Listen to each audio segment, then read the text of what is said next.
So one of the things that I'm going to talk to you about today is that we, in most part of our lives, are going to be making some kind of a communication, some kind of a presentation to one and all.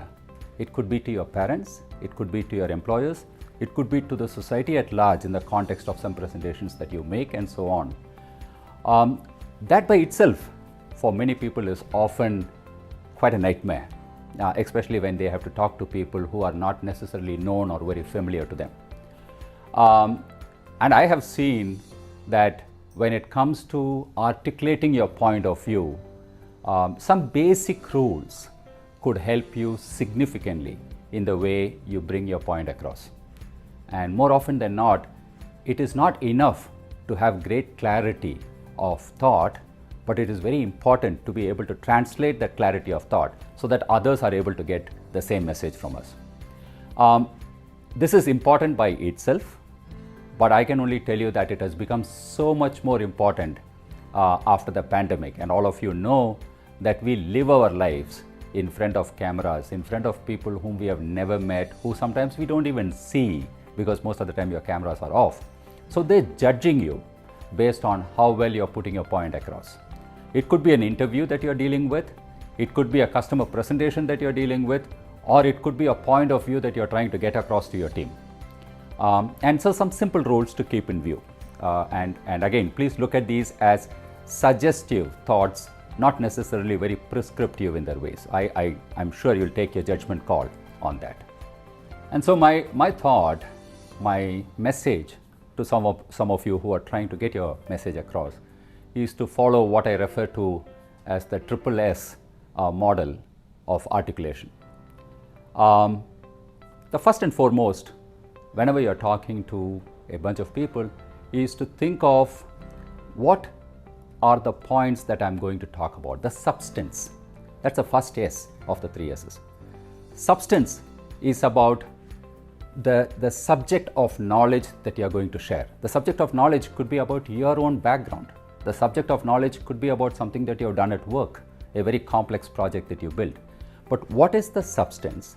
And try and get that substance, try and get that content into 3 or 4 or 5 bullets. Please do not go beyond that.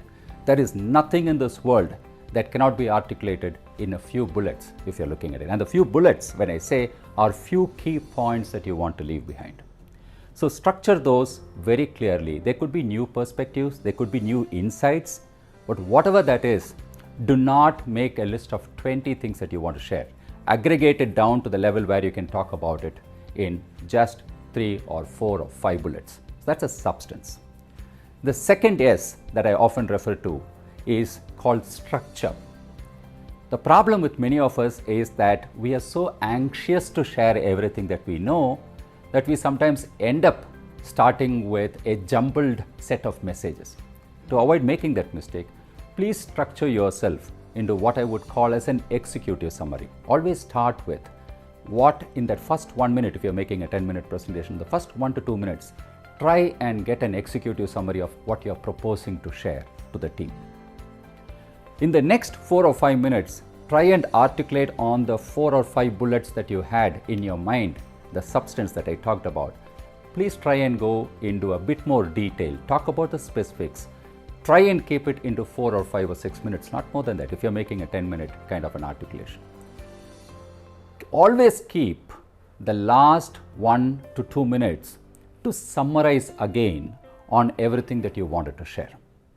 So an executive summary as you begin, a bit of a double clicking and detailing in the middle portion, and always bring back a summary to say that this is what I was trying to tell you. Therefore, my experience or my education is I studied in this place, I specialized in this area, but more than that, I have managed to acquire knowledge in these specific areas.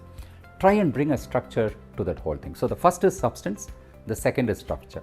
The third, and oftentimes the most missed factor, is what I refer to as style. Now when I say style, one might think about it as how I am dressed or how I look, and I'm not saying that at all. Translate style into just 2 dimensions, 2 subsets. One is what you would call as the verbal, and the second is what you would refer to as the visual. When I say verbal, it is a spoken word. Am I using complex English words? Am I using complex language?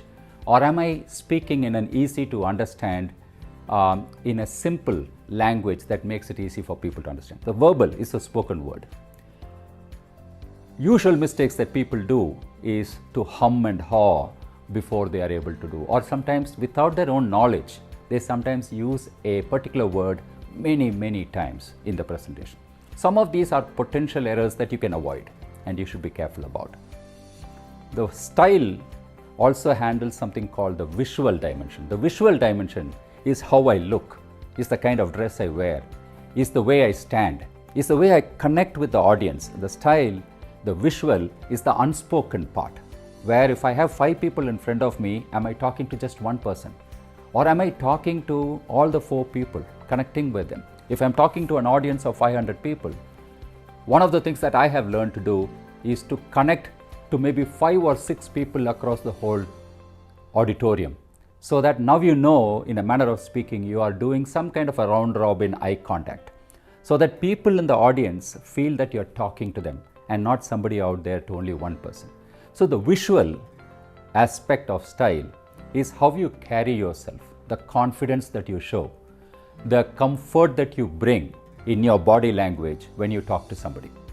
So to go back, when you're talking to the world at large and you don't have a choice but deal with this millions of times in your career as you go along, remember that substance, structure and style make a big difference. Substance is that summary that you want to highlight, the key points, the key perspectives in a few bullets, never more than 4 or 5. Structure is always about having an executive summary, an ability to go into the details where required, and always doing a closing summary. And when it comes to style, you're talking about 2 dimensions, which is verbal and visual. Verbal is the spoken word, how comfortable, it could be any language you're speaking, it doesn't matter. And it's the other one is visual, where it is about how confident, how comfortable, how natural you feel and how you connect with the audience out there. My message, and I think if I remember right, it was in one of the movies, I heard a line which has always stayed in my mind. And if I remember right, I think it's Travolta who says, what your eyes see and what your ears hear, your mind believes. So when you are talking about a presentation or a communication, the context of how you look and how you speak versus what you speak makes a big difference to what you believe. And believe me, in my life, I used to be a person who could never stand in front of 5 people and talk for 3 minutes.